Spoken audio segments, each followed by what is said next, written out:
12-foot incline wall like this, and then you got to get over the top, you know, and you're banging yourself, and I've got bruises everywhere. You know, and at some point I'm thinking, okay, God, when are you going to kick in here, right? I mean, come on, Lord, you know, I really need you to show up, and it'd be the end. At some point, this thing has to end, right? Because, you know, I don't know how you start going, you don't realize you can't see the end line because it's 8 miles long, and you're just running and running and running. And you know, I get to the point where I'm thinking, oh my gosh, I don't know if I can make it.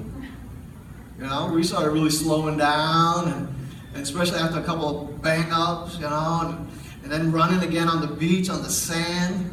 Oh my gosh, it was really tough. It was really hard, and you started really starting to suck wind. Anybody with me, right? And I'm just wanting this thing to be over. And it's like, oh my Lord, when is this thing going to be over? When am I going to see that finish line? Finally see the finish line, you know? Oh, you're not too far, not too far. And another thing, and then crawling through a tube full of sand on your knees. Huh? That's fun. Going through the ocean and you get soaking wet. I couldn't understand what the point of that one was. It was one obstacle where you took a little detour into the water, out of the water, then you had to crawl under these wires in the sand. And I'm thinking they did that on purpose. Because now you're soaking wet, crawling in the sand, so when you get up, you're like covered in sand and your feet are soaking wet, and you still got, you know, 100 miles to go. It's like, oh my gosh. You know, and I was this close to that point of desperation. Like, all right, I want to quit. I'm ready to quit. Come on, God, show up here and let me just open my eyes and see that sign that says, finish line, finish line. I said all that to say this. For the next 3 weeks, we're going to be looking at when God doesn't make sense. You know, when God doesn't make sense. When we're at that point and we start calling out to God, calling, come on, God, show up. Come on, God, help me out here. Come on, God, where are you? Lord, I don't think I can keep going. Lord, this is getting too much. It's getting too heavy, you know. And we start thinking about, where is God? Is God inattentive? Has God ever been late? You know? When God is uncooperative, He's just not going with my plan. How many hate that, right? Come on, God. I got the plan laid out. Follow along here. Catch up. Catch up, Lord, with my plan. Unfortunately, for the next few weeks, we're going to be looking at this, but I'm really not going to be giving you any steps, because the truth is there are no quick fixes. And you may not even feel any better when we get done. Welcome to church. Thanks for coming this morning. It's a very difficult question that we all have when we get to that point. I mean, how many of us, you know, you don't have to raise your hand, but you know, you've been through stuff, right? You've been through some serious stuff in your life. For some, we might be going through some serious stuff in our lives. And if you haven't gone through serious stuff and you're not going through serious stuff, that's right. It's just ahead of you. You're going to be going through serious stuff. The truth is, we all get there. We all get to places in our lives where life becomes very difficult, whether it be illnesses or family or whatnot, whatever. You know, Jesus said, in this life, you will have tribulation. In this life, you are going to go through stuff. It's going to happen. The question is, how do we react to it? The question is, how does that impact our faith in God? So we're going to be looking the next 3 weeks. So we're going to be looking at 3 New Testament stories. 3 New Testament stories where God seems to be inattentive in one of them, where God seems to be late in another, and then finally we're going to close it up with God just being uncooperative. So we're going to be looking at 3 New Testament stories. You know, and Christians can make it more difficult. Christians, we can make it more difficult because, you know, you're going through something tough, and then you got You got Christian friends that come and tell us this story about how God came to them and God changed everything and how everything was beautiful afterwards. You know, you hear sermons all the time, you know, where, you know, it was the end of the road and all of a sudden the world was about to end and I lifted up my hands and said, Jesus! And all of a sudden someone came and saved me. And wow, we all applaud. Like, yeah, yeah. But you're sitting there thinking, yeah, well, that's never happened to me. I'm going through stuff right now, and I don't see God anywhere close to being doing that. So sometimes we complicate things by coming up with these wonderful, beautiful stories. We look at our friends, and our friends have the great job, and you know that, and that one over there has the great marriage, and look at, you know, they have blessed kids, and look how well they're doing with their finances, and we start looking at everybody else and we're thinking, my gosh, God must really hate me. My life's a mess, or I'm going through all this, or I'm dealing with, and we wonder, is God inattentive? Is God not paying attention to my life? Is God so caught up with the universe and all that is within it that he's kind of forgotten about me? He's kind of just not looking at my situation. So what do you do when God seems inattentive? When God seems silent?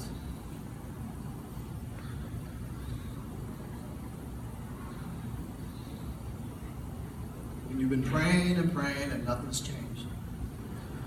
When you've been trying to get into the Word and find a word from God and you're just not hearing anything.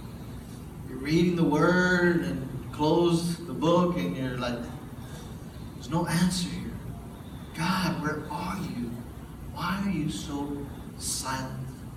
Have you ever been there? Because I know I have in my life. There have been periods in my life where I was looking. Yesterday I was like, God, show up somewhere. Especially when I was up on a 12-foot wall trying to get over, and I'm afraid of heights.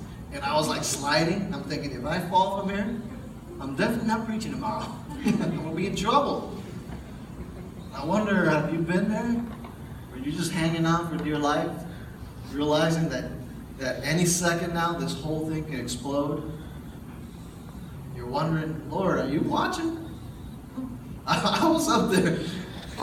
Again, I'm afraid of heights, and I'm trying to crawl over this thing, and this thing is wobbling like this. And I'm thinking, Lord, you're watching, right? I mean, you got one of those angels ready to catch me. I'm hoping you're going to catch me. Oh, there was someone in the Bible that went through something similar. I would think. John the Baptist. John the Baptist, right? I mean, think about this for a minute. John the Baptist, Jesus' cousin, right? That's his cousin. Hey, who's your cousin? Jesus! Huh? How cool is that? You got Jesus for a cousin. You can't beat that, right? And so, you know, here he is. He's a prophet of God. He's going out there. He's preaching. He's getting people to repent. People are coming from everywhere to hear his message. And he's baptizing them, you know, for their sins. And he's just having a huge impact from God. I mean, he's really moving. He's really in the will of God. I mean, here's John the Baptist doing his thing, right? That's what he's doing. He's a hero among the common people of his time. And as he's doing all this, and just to get you a little bit in the context of what goes on here, during that time, the king in Israel was Herod. And so Herod, kind of a twisted guy, you know. He was married and had a brother. His brother was married, but he kind of was digging on his brother's wife. Not a good thing. And so what does he do? Well, he divorces his wife and he marries his brother's wife. He just grabs onto his brother's wife and takes her on for himself. Bad situation, right? And so now John the Baptist calls him out on it. You know, John's preaching against sin, and John the Baptist does what ought to be done, points it out to the king. It says, Herod, that's wrong. Calls him out on it. And so his wife, Herodias, his new wife, Herodias, doesn't like that very much. As a matter of fact, the Bible is very clear that she begins to hate John the Baptist because of it. She begins to hate him because he basically called them out of what they were doing, of the sin they were involved in, that they were doing. And so, because of this, Herod Antipas ends up arresting John. So he goes out and has John arrested for this. So now let's put ourselves in John's place, right? He's out there, got a call in his life. He's doing the right thing. He did the right thing in calling them out, right? He's preaching the gospel, getting people baptized, but now all of a sudden he finds himself in a prison cell. He's in jail. And that's where we pick up the story in Mark chapter 6. Begin in verse 17. It says, "For Herod himself had given orders to have John arrested, and he had him bound and put in prison. He did this because of Herodias, his brother Philip's wife, whom he had married. For John had been saying to Herod, 'It is not lawful for you to have your brother's wife.' So Herodias nursed a grudge against John and wanted to kill him.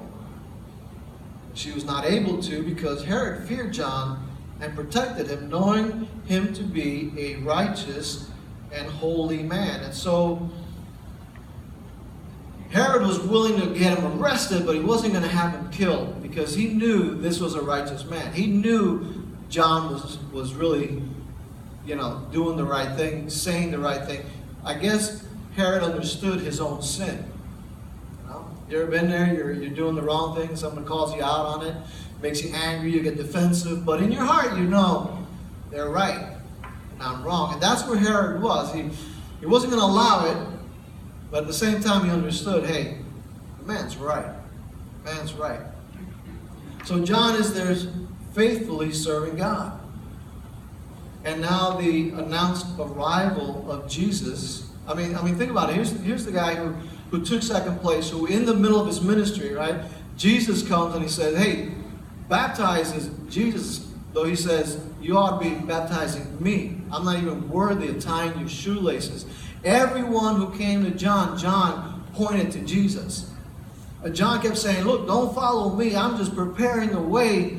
You need to follow him. Follow him. Follow Jesus." He's pointing.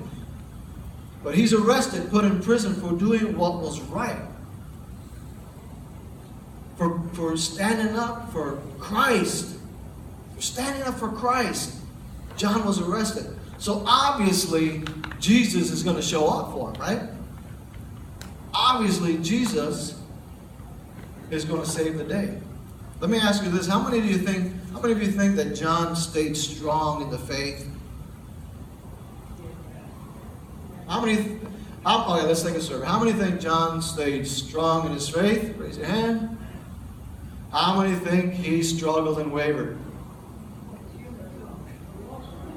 Okay. How many don't know and don't care?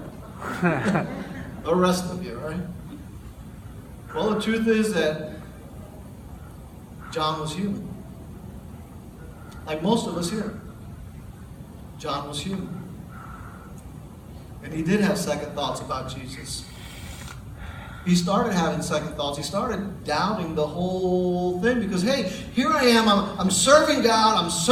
I'm pointing people to Jesus. I'm doing what I was called to do. I'm doing everything right. And yet, here I am sitting in prison. You think, God's going to show up or is he not going to show up? What's going on here? He's hearing all the miracles Jesus is doing, right? He's healing the sick. The lame are walking. The blind can see. He's doing all these miracles. Obviously, he's going to come and do a miracle for me. We're cousins. We're cousins. And I've been serving him, and I've been doing the right thing, and I'm pointing people to Jesus, and he's helping all these other people. He's going to show up for me. He's got to show up for me, don't he? Matthew 11 says, "When John, who was in prison, heard about the deeds of the Messiah, he sent his disciples to ask Jesus, "Are you the one who's coming?